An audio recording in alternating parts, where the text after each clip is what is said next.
तो स्वागत है आपका। धन्यवाद। कैसा रहा है नागौर का चुनाव? अच्छा रहा, बढ़िया चुनाव था। 500 करीब सभाएं करी थी मैंने। वो रोज के 25-30 18-20 25-30 गांव में पंचायतों में गया था। और उसके बाद चुनाव, चूंकि मैं तो रोज ही चुनाव ही लड़ रहा हूँ लगातार, तो चुनाव के अंदर ये नागौर की जनता चुनाव लड़ रही थी।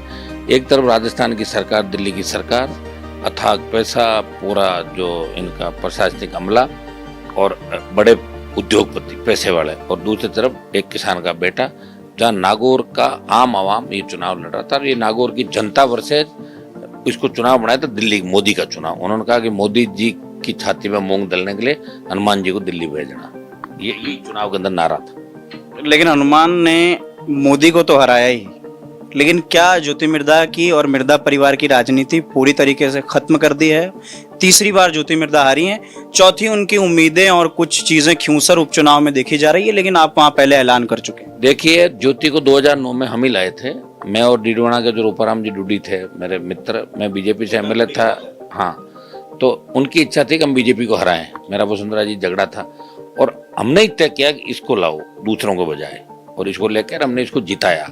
तब तो ये पैर छूके हमारे, और इसने कभी सोचा नहीं, इसके पिताजी की जमानत जब्त हुई थी 90 में, इसने कभी नहीं सोचा कि मैं एमपी बनूंगी, क्योंकि इसके चाचा के लड़के रिचपाल ने पूरे परिवार पर कब्जा कर लिया था, पूरे परिवार की राजनीति पर कब्जा कर लिया था। ये लोग परेशान थे, ये हाशिए पे थे। इसकी तो राजनीतिक शुरुआत ही हम लोगों ने कराई, तो इसको समाप्त करने का कोई मुद्दा ही नहीं है। चार चुनाव तो हार चुकी, वो ये एक एमएलए का हार गई थी। उसके कहने से क्या होता? कोई आदमी अगर बावड़ा होकर सड़क पे पत्थर फेंके तो उसकी बात सुनेंगे क्या? आप उनसे क्यों नहीं पूछते कि आपका वजूद क्या है खुद का? आपके दादाजी ने कितनी पार्टियां बदली? आप ये क्यों नहीं पूछते कि राजस्थान में कौन व्यक्ति है जिसने पार्टी बनाई, वो कहाँ का रहने वाला है, जो एक साल में 5 चुनाव जीत रहा है, वो कौन है व्यक्ति? तो आप ऐसी बातें पूछो ना उससे। उसकी तबीयत फिलहाल अभी चुनाव हारने के बाद, क्योंकि घर पे भी शायद सासू और उनके झगड़े हो गए, बार बार आ रही है। झगड़ा होता तो निश्चित। उनकी सास कह रही है ज्योति मिर्धा को कि बार बार, किसी की सास कहेगी ज्योति क्या? जब बार बार कोई हारेगा, जब बच्चा को एग्जाम देता बार बार, घर वाले नहीं कहते कि पढ़ता नहीं तू फेल हो गया, तो कहेंगे 4 बार। और अमित शाह मोदी कह रहे हैं तुमने हनुमान से संबंध खराब कर दिया हमारे, तो कहती जीत के आऊंगी, आई तो नहीं, उल्टा राजस्थान में पूरा बखेड़ा कर दिया। तो ये तो निश्चित रूप से ऐसा कोई ज्योति का मुद्दा नहीं, हमारी वजह से। आप देखो, राजस्थान में ज्योति नहीं, कांग्रेस पार्टी भी जिंदा हो गई राजस्थान में इस चुनाव के अंदर। और अब कांग्रेस वाले कह रहे हैं कैसे हुए, तो उनको बता दूं कि 10 साल में कांग्रेस का खाता नहीं खुला था। और जिन लोगों ने कांग्रेस आने के लिए रोक लगाई, उनको क्या संदेश है? उनको संदेश है कि तैयारी कर लो आगे के लिए। आप भी बिना ये कह रहे थे ना कि भाई बिना देखिए, बाड़मेर में तो जिन्होंने गठबंधन रोका, वो तो फिर बाड़मेर में तो आरएलपी जीती है ना।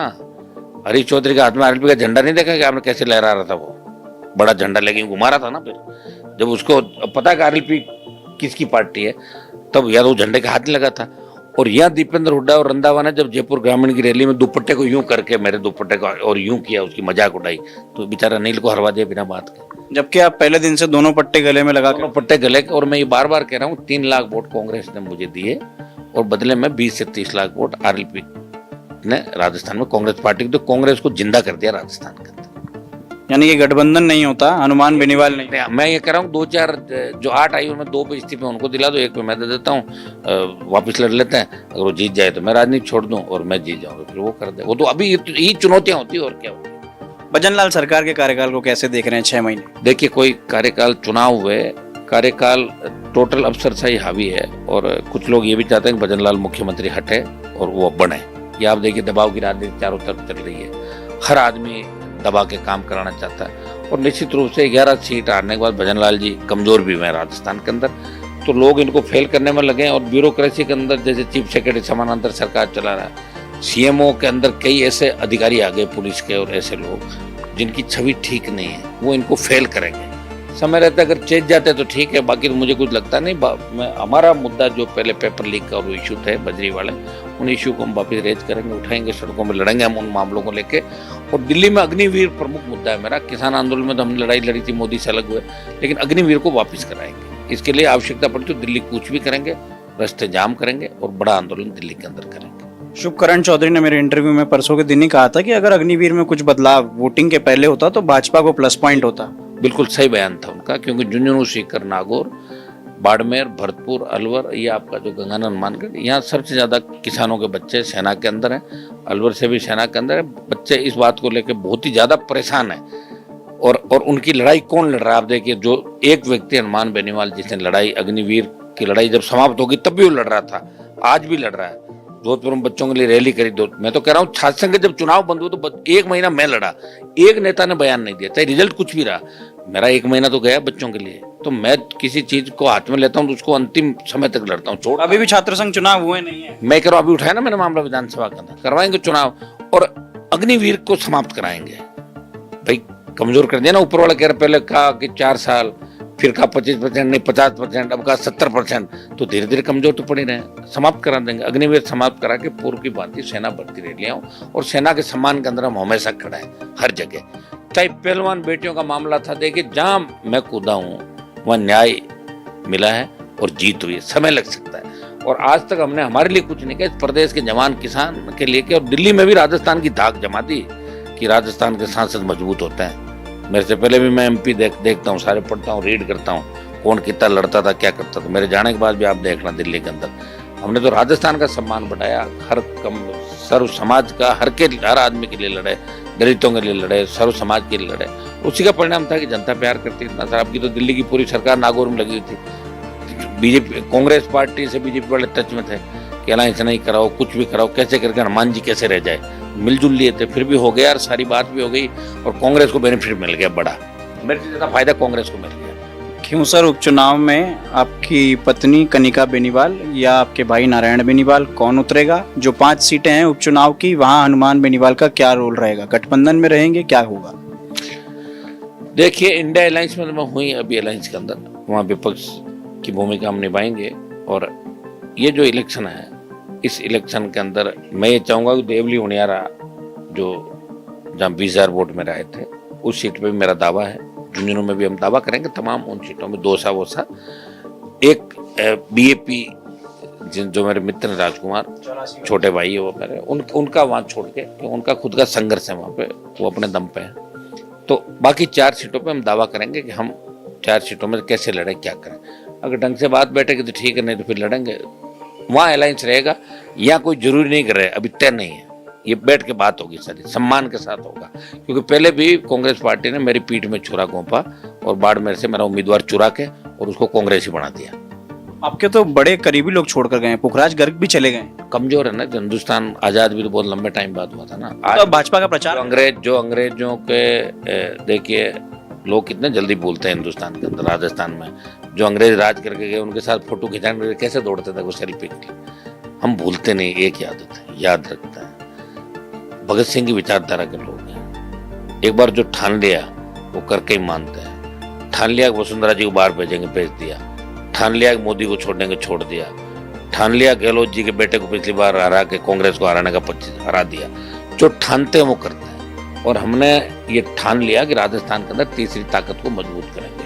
कोई जाए आए उसे कोई फर्क नहीं पड़ता।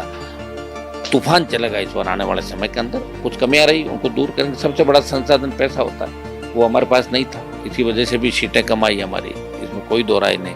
और मेरी शायद पहली पार्टी देश के अंदर जिसने इलेक्टोरल बॉन्ड 1 रुपए का नहीं लिया और 100 रुपए का चंदा किसी से नहीं लिया। ईमानदारी के साथ पॉलिटिक्स कर रहे हैं, 1000% ऑनेस्टी के साथ। तभी तो दिल्ली ने भी खूब जांचा करा ली, स्टेट ने भी करा ली, मिला कुछ भी नहीं उन लोगों। आखिरी सवाल है, राजस्थान में क्या कोई बड़ा बदलाव हनुमान का अनुमान है कि प्रशासनिक तौर पर, सरकार में बड़े पदों के तौर पर कुछ हो सकता है? कुछ उनको लग रहा है? मेरे को तो लग रहा है कि कुछ मंत्रिमंडल के अंदर भी हो सकता है, ऐसा लग रहा है मुझे। और अब कहाँ से बदलाव करोगे तो आदमी कहाँ से लाओगे? अभी ब्यूरोक्रेसी के अंदर जो लोग हैं उसमें 80% ज्यादा लोग पैसा कमाने में लगे हैं और पॉलिटिक्स में 90-95% लोग पैसे के लिए आते हैं। तो बदलाव करके आदमी कहाँ से लाओगे? ये तो नियत में बदलाव हो। जब वो आप इसको हटा के उसको बिठा दो, इसको करा के वो बिठा, वही सरकार है, वही कलेक्टर, वही एसपी। एक तो इतने जिले बन गए, पता ही नहीं चल रहा है कौन सी तहसील कहाँ है, कैसे। एक क्रेज खत्म हो गया ज़्यादा जिले बनने से। हाँ ये सही बात है कि राजस्थान बड़ा था, जिले बनने चाहिए थे, लेकिन अगर 50 जिले भी बनाए तो आप तरीके से बनाते ना, सुन के क्यों जिले बनाए, किस हिसाब से बनाए। कहीं तो आपने छोटा एक पंचायत को जिला बना दिया, कहीं कैसे बना दिया। तो ये आनंद फानंद के अंदर काम हुआ। इसका खामियाजा भी हमें भुगतना पड़ रहा है। देखिए राजस्थान का विकास कैसे हो, लंबित मुद्दे राजस्थान के दिल्ली में जो है उनको हम कैसे सिंचाई का पानी दिला सके। आज पीने के पानी का त्राईमाम चल रहा है, बिजली आ ही नहीं रही गाँव को। यहाँ तो जयपुर में एसी के अंदर बैठे हैं, पंखा कूलर चल रहे हैं, गरीब आदमी पंखा नहीं चला सकता, बिजली है ही नहीं साहब, तो बिजली कटौती हो रही है। अब सरकार बताओ बहाने बना रही है, बिजली खरीद रहे हैं, ये हो रहा वो हो रहा, कभी कहते कोयला नहीं है, कभी कुछ है। बातों से जनता का क्या होगा बताओ। अच्छा कांग्रेस कर तो नहीं रही आंदोलन, बताओ मुझे। इनको लगता है कि ये मुद्दा ठीक है तो 3 दिन आंदोलन करके वो आ जाते हैं। अभी नीट का जो हुआ आपका एग्जाम, उसके अंदर जो घोटाला हुआ, इससे पहले भी जिसने नीट करवाया वो एजेंसी हमेशा दूसरे एग्जाम भी कराते रहे। कितने घोटाले हुए हों। धर्मेंद्र प्रधान ने कह दिया कुछ नहीं और अब कह रहा कुछ गलतियां हुई है। किस तरह लोग अपना बयान बदलते हैं, उनको पता ही नहीं यार तुम किन पदों पे बैठो, शर्म तो करो थोड़ी बहुत। तो नीट के अंदर भी हमने ये मांग करी है कि इसकी सीबीआई जांच कराएं और इसको रद्द करें एग्जाम, ये मांग हमने करी।